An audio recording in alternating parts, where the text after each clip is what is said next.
สบายดีพี่น้องปองไปมาสุขุสุขคนเด้อมื้อนี้มาพบกับมอบเส้นเก่าเส้นเคยมื้อนี้มากินตำปลาหมึกนำกันยั่วๆทุกคนแต่ก่อนที่จะลงมือนะฝากทุกคนกดไลค์กดแชร์กดติดตามเป็นกำลังใจให้มอบหน่อยเด้ออ่ะลงมือเลยทุกคนมาจัดกันเลยเด้อมาเด้อกินนำกันเด้อทุกคนเด้อยามแรงอยู่ไห้อยู่หน้าคือเก่าพ่อแม่พี่น้องเสียงแมงอีแมงว่างห้องแซวมาเด้ออืม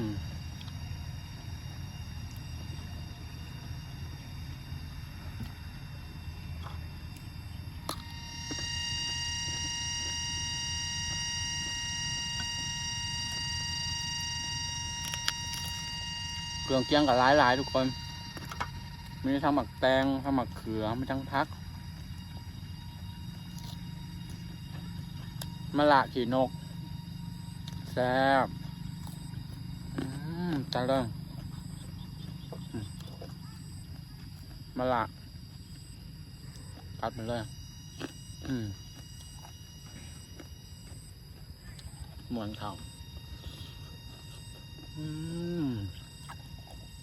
อืม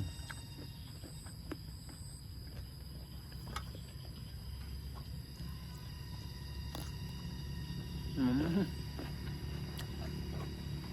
ทำไง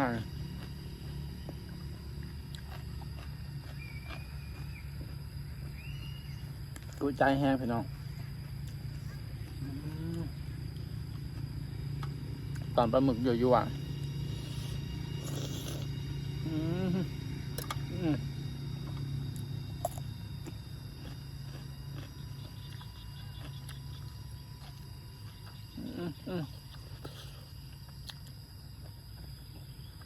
มะละ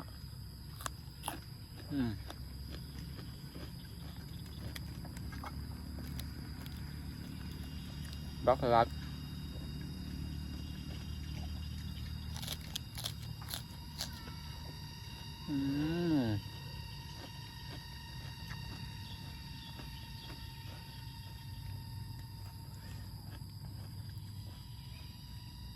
เอาอีกพี่น้อง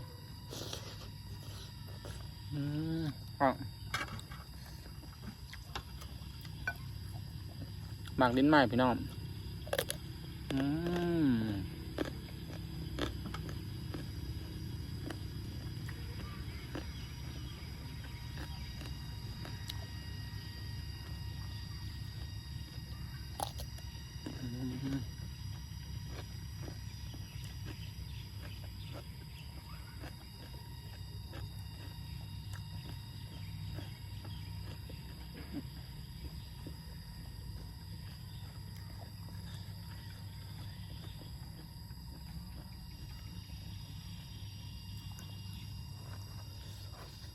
ยั่วๆเลยพี่น้อง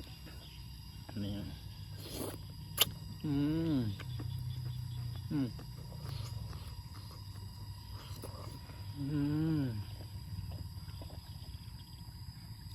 สุดยอด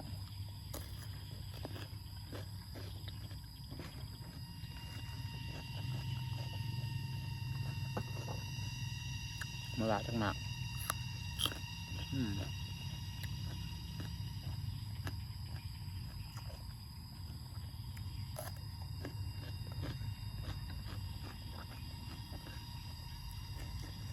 มาเด้อพี่น้องเด้อน้ำมันแรง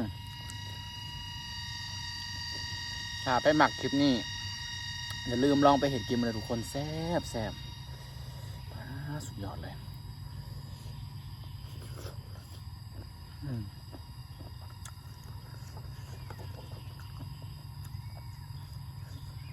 นั่นแหละ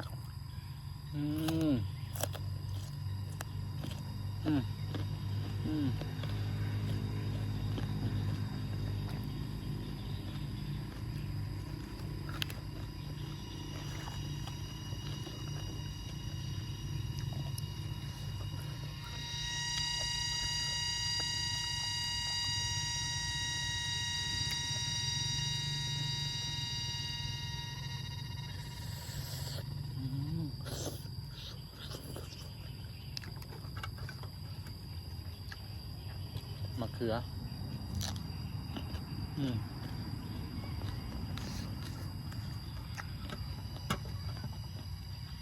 อนมาก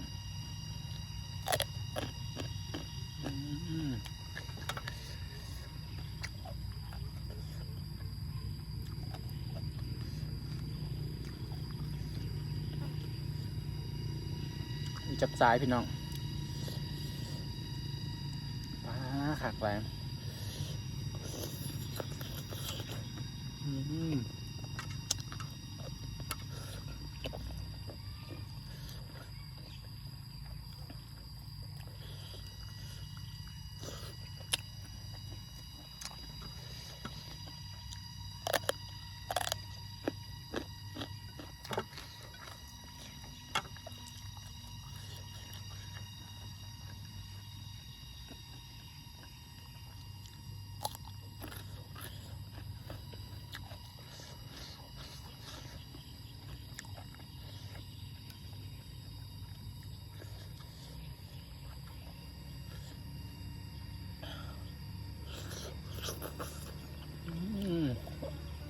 ปักไม่ละ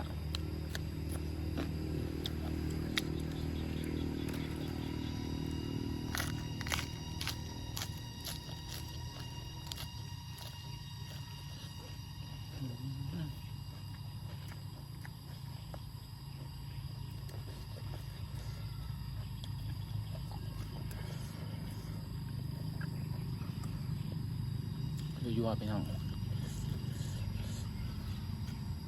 สุดยอดเลย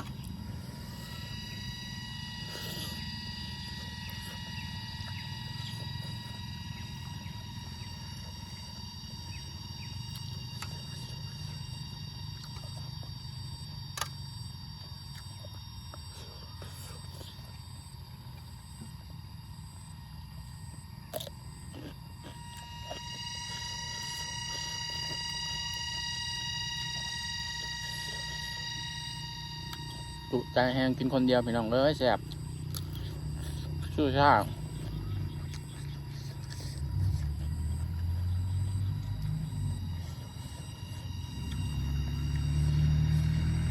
ให้ได้ซิเมิร์ดบัดนี้พี่น้องมากินซอยกันแหน่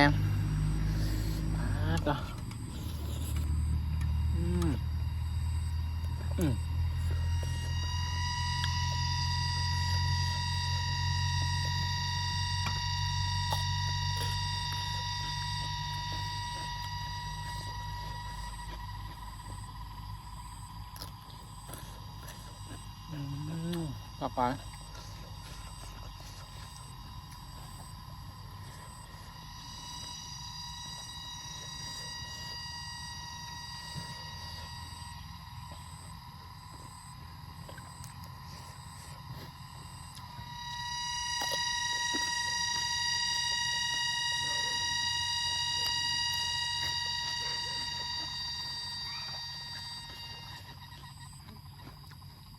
อยู่โตแล้วพี่น้อง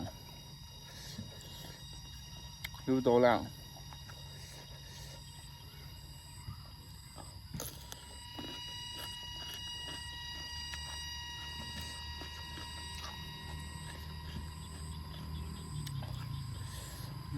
ขักแห้งพี่น้องกินผู้เดียวบ่หมดทำพี่น้องนี่ยังไม่กระหลายเนี่ยสูบไหว้แล้วเซล่าพี่น้องไปแล้วทุกคนเอ้ยเซล่าพี่น้องไปแล้วบัดเนี่ย